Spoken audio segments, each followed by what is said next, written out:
I first fell in love with 3D printing when I was 5 years old at Adams Elementary School. I wanted to learn how to make items after watching Mr. Fedovich, the deck teacher at Adams and friend of Ms. Funk, make small ornaments.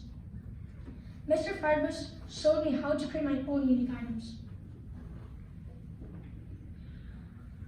When I was in 4th grade, I moved on to Cold Springs Elementary School, where I met Dr. Gardez, the deck teacher and another friend of Ms. Funk. Dr. Gardez supported my love of 3D printing and my passion to create and build. She also helped me fix my 3D printer when it wasn't working. Recently, I worked with Dr. Gardez and my mom to carefully select my own 3D printer that I purchased with my money I'd saved from birthdays and Christmases. I came up with the idea to create a 3D printing business because I wanted to create custom items and make people happy. Today I'm going to tell you about my business story and teach you how to turn 3D printing into a money-making business. My business plan started with purchasing the items I needed from Amazon. I picked items with great reviews.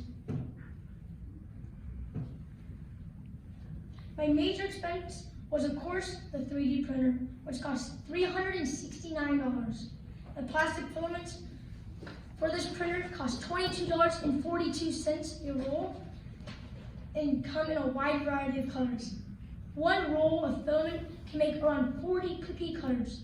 The decorative bags to place items in cost $10.99 for 80 bags, stickers, and ribbon. So my total expenses were $402.41. Once I got all my materials, it was time for me to get creative. But before I could start creating items, I needed to think about who my target customers were and what they needed. I immediately thought about the parents and students at Cold Springs School, which is near my house. The Cold Springs School mascot is a dolphin. I thought that parents and students might like to show their school spirit by making dolphin cookies for special occasions. So I created a dolphin cookie cutter. How I made it was making a lot of circles and forming them into looking like a dolphin. After that, it was ready to be created. The first time I created the dolphin cookie cutter, I discovered that it was too thin. If you pressed on it, it would break, so you couldn't use it to cut cookie dough. So I resized the cookie cutter and make it bigger and stronger. I then made 20 dolphin cookie cutters to sell for $5 each. I came up with a price point because the filament was around $25 and it could produce around 40 cookie cutters. I took the total cost of filament, which was $25, and divided it by the number of items one roll of filament can produce to figure out how much each item cost me to create. Each cookie cutter cost me 62 cents. I also had my time and energy to account for. After reviewing all that information, I decided to sell the cookie cutter for $5 each. I sold them at the corner of the school where cars passed by. I did it next to the school's parking lot so people could pull in. I sold 20 in less than 1 hour and made a profit of $87.60.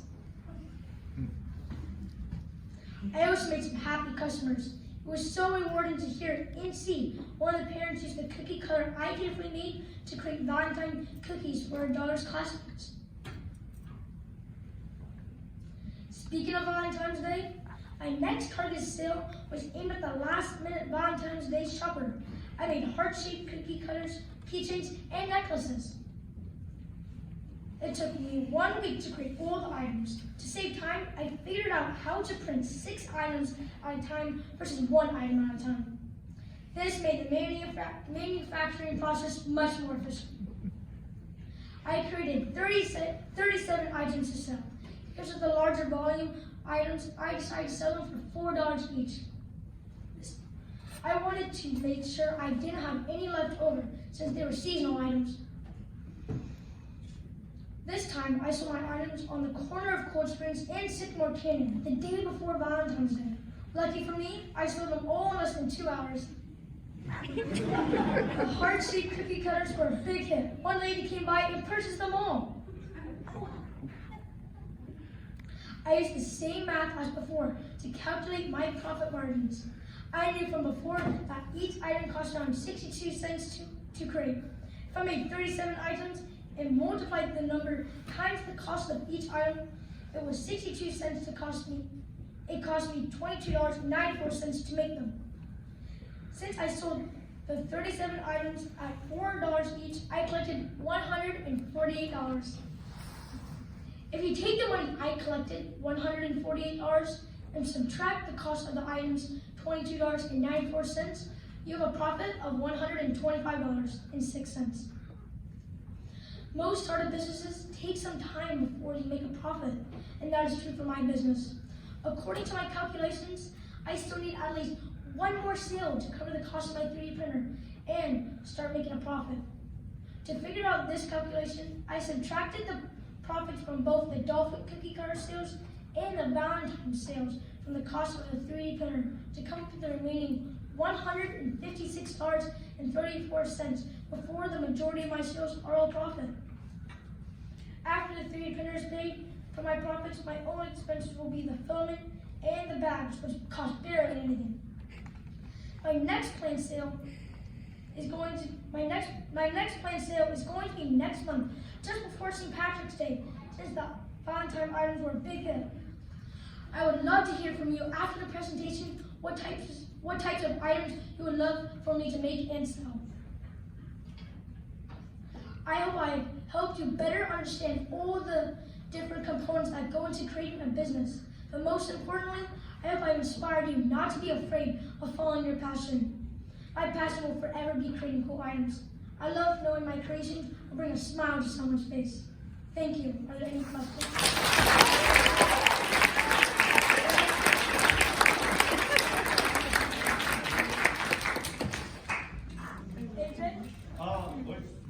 What's your favorite thing that you've 3D printed?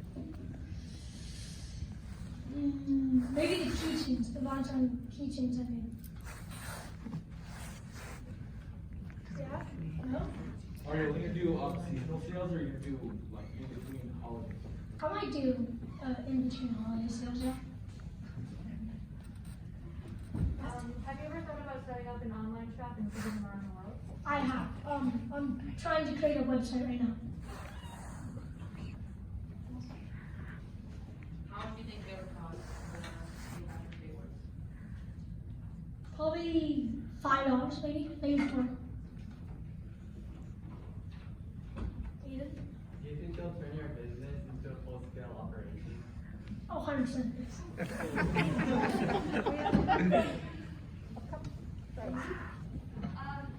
Do you think you'll ever do commissions? Like maybe bigger projects, but they're going to cost more that someone specifically asks you to make?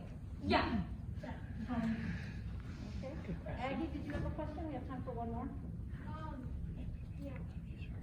What was the hardest thing that you ever made using a 3D printer? Probably the keychains because I had to resize it so the hole is like actually fittable to put like your keychain ring inside.